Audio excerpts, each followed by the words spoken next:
नमस्कार दोस्तों, कैसे हैं आप लोग। मेरा नाम जतिन शर्मा और आज वापस से हम आपके सामने एक और नई ज़बरदस्त वीडियो लेके आ चुके हैं, जिसमें हम जीके जीएस के बहुत इंपॉर्टेंट क्वेश्चंस, जो प्रीवियस ईयर क्वेश्चंस हैं, जो किसी न किसी एग्ज़ाम में पूछे गए हैं, चाहे वो आरआरबी का एग्ज़ाम हो, चाहे एसएससी का एग्ज़ाम हो, चाहे रेलवे के एग्ज़ाम्स हो, यूपीएससी का एग्ज़ाम हो, चाहे कोई भी अदर स्टेट एग्ज़ाम हो, उसमें अच्छे खासे तरीके से पूछे गए हैं और मैं वहीं से क्वेश्चनों को उठा के ले गया हूँ आपके लिए गाड़ी में, ट्रक में भर भर के।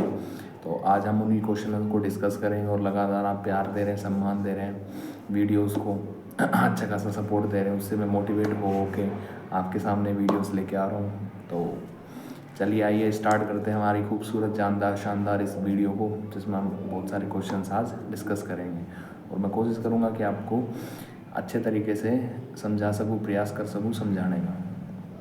आइए स्टार्ट करते हैं। तो जो सबसे पहले हमारा क्वेश्चन है वो है, which of the following countries has the highest Hindu population after India. यानी इंडिया के बाद ऐसी कौन सी दूसरी कंट्री है या ऐसा कौन सा दूसरा देश है जहाँ सबसे ज़्यादा हिंदू की आबादी है, जहाँ सबसे ज़्यादा हिंदू रहते हैं इंडिया के बाद। तो चार ऑप्शन आपके सामने हैं, भूटान, श्रीलंका, म्यांमार या नेपाल। तो इसका जो राइट आंसर है वो है नेपाल। नेपाल के अंदर इंडिया के बाद सबसे ज़्यादा हिंदू रहते हैं, वहाँ सरवाइव करते हैं और सबसे ज़्यादा जो आबादी है हिंदुओं की भारत के बाद, वो कहाँ पे है, नेपाल के अंदर। तो हमारा जो राइट आंसर है वो है नेपाल। अगला जो हमारा क्वेश्चन है वो है, which of the following is not a halogen gas. आप जानते हैं हैलोजन गैस क्या होती है, नोबल गैसेस क्या होती हैं। चैल्कोजेंस आपने 12th क्लास में पढ़ी होंगी, अगर आपका साइंस होगी तो, या आपने 10th क्लास में पढ़ी होगी, जो पीरियोडिक टेबल होती है उसके अंदर ये गैसेस इंक्लूड रहती हैं। तो जो ग्रुप 17 होता है उसमें हैलोजन गैसेस आती हैं। उसमें चार ऑप्शन दिए गए हैं, जिसमें आपसे पूछा गया है कि कौन सी हैलोजन गैस है या कौन सी नहीं है। फ्लोरीन, हीलियम, क्लोरीन या ब्रोमीन। इसमें आपको चार ऑप्शन दिए गए हैं। तो इसका जो राइट आंसर है वो है हीलियम। हीलियम एक नोबल गैस है, ना कि एक हैलोजन गैस है। तो फ्लोरीन, क्लोरीन, ब्रोमीन को निकाल कर जो हीलियम है हमारी, वो एक क्या है, नोबल गैस है, बाकी सारी हैलोजन गैस है। तो जो हमारा राइट आंसर, हमसे यही पूछा गया था कि इनमें से कौन सी हैलोजन गैस नहीं है। तो इसका जो राइट आंसर है वो है हीलियम। अगला जो हमारा क्वेश्चन है वो है, which of the following articles from directive principles of state policy mention about organisation of village panchayat. तो जो विलेज पंचायत है डीपीएसपी के अंदर, उनका कौन सा आर्टिकल है या कौन से अनुच्छेद में उनका जिक्र किया गया है डीपीएसपी के अंदर।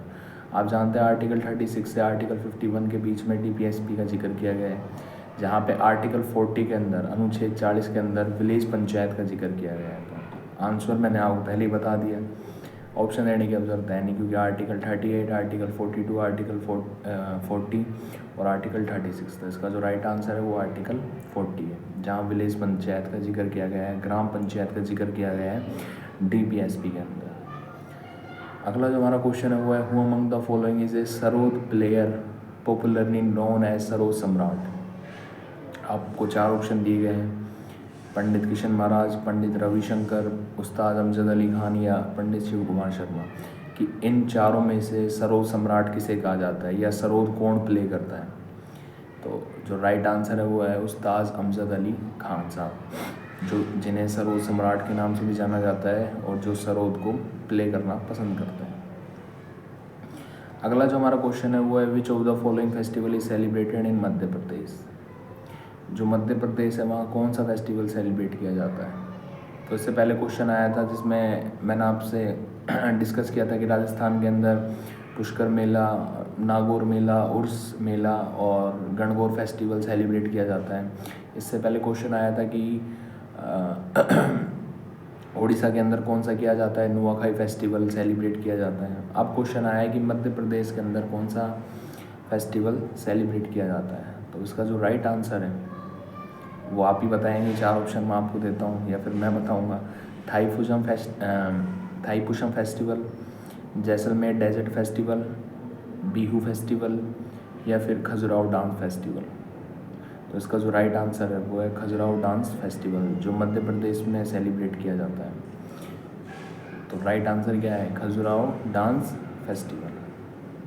अगला क्वेश्चन हमारा, Deimachus who was a Greek ambassador came to India during the reign of the Mauryan king. यानी जो डमैकश है, जो ग्रीक एम्बेसडर है, वो कौन से राजा के शासन में आया था, या कौन सा मौर्यन किंग था जिसके शासन में वो आया था। शतधन्वन, बिंदुसार, अशोक या फिर चंद्रगुप्त मौर्य। तो इसका जो राइट आंसर है वो है क्या है, बिंदुसार। बिंदुसार के टाइम में जो डमैकश है, जो ग्रीक एम्बेसडर है, वो आया था, और उसका जब शासन चल रहा था बिंदुसार जी का, जब वो सत्ता में थे, तब कौन सा एम्बेसडर आया था, कौन सा ग्रीक एम्बेसडर आया था, डमैकश। अगला जो हमारा क्वेश्चन है वो है which article of the constitution of India lays down that it shall be the duty of the advocate general to give advice to the government of state upon legal matters. तो आप सभी जानते हैं कि जो लीगल मैटर्स होते हैं किसी भी गवर्नमेंट के, चाहे वो स्टेट गवर्नमेंट हो चाहे सेंट्रल गवर्नमेंट हो, तो जो सेंट्रल गवर्नमेंट होती है उसके जो भी लीगल मैटर्स होते हैं, जैसे कि हाई कोर्ट्स के अंदर या फिर सुप्रीम कोर्ट्स के अंदर, उनको सुलझाने का काम या उनको उनको लड़ने का काम कौन करता है, अटॉर्नी जनरल ऑफ इंडिया। लेकिन बात करें जब स्टेट की, तो स्टेट के लिए भी तो कोई होना चाहिए जो उनकी मुद्दे की बात हाई कोर्ट में सुप्रीम कोर्ट में रखे। तो स्टेट की तरफ से कौन होते हैं, एडवोकेट जनरल होते हैं। तो इसमें 4 ऑप्शन दिए गए हैं और इसका राइट आंसर आप ही बताएंगे। जैसा कि मैं हर एक वीडियो में अब धीरे धीरे डाल रहा हूँ कि लास्ट जो क्वेश्चन रहता है वो आप भी आंसर बताएंगे कमेंट सेक्शन के अंदर। आर्टिकल 168 के अंदर इसका जिक्र किया गया है, आर्टिकल 165 के अंदर इसका जिक्र किया गया है, आर्टिकल 167 के अंदर जिक्र किया गया है, या फिर आर्टिकल 166 के अंदर इसका जिक्र किया गया है। बस इसमें यही पूछा गया है कि जो एडवोकेट जनरल है जो स्टेट का कोई भी जो लीगल मैटर होता है, या स्टेट गवर्नमेंट का जो भी लीगल मैटर होता है, उसको सुलझाने का काम या उसको ठीक तरीके से टैकल करने का काम कौन करते हैं, एडवोकेट जनरल करते हैं। तो ये कौन से आर्टिकल में लिखा हुआ है, कौन से कॉन्स्टिट्यूशन के कौन से अनुच्छेद में लिखा हुआ है। तो आर्टिकल 168 में लिखा हुआ है, आर्टिकल 165 में लिखा हुआ है, आर्टिकल 167 में यानी 167 में लिखा हुआ है, या आर्टिकल 166 में लिखा हुआ है। तो इसका आंसर आप कमेंट सेक्शन में ज़रूर बताएंगे। और अगर आपको वीडियो अच्छी लगे तो लाइक शेयर और सब्सक्राइब जरूर करिएगा, और मिलते हैं नेक्स्ट वीडियो में। तब तक के लिए थैंक यू, शुक्रिया, धन्यवाद।